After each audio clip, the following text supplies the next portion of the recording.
Hiç kimsenin baskısı altında kalmadan kendi özgür iradenizle biriniz. Eş olarak kabul ediyor musunuz? Evet.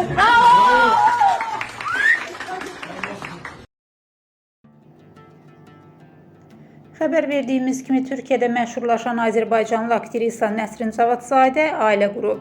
Aktrisanın toyundan görüntülər sosial mediada yayılıb. 43 yaşlı Nəsrin 37 yaşlı Kadir Tanir Uçarla nikah masasına əyləşib. Onların toyu Bodrumda olub.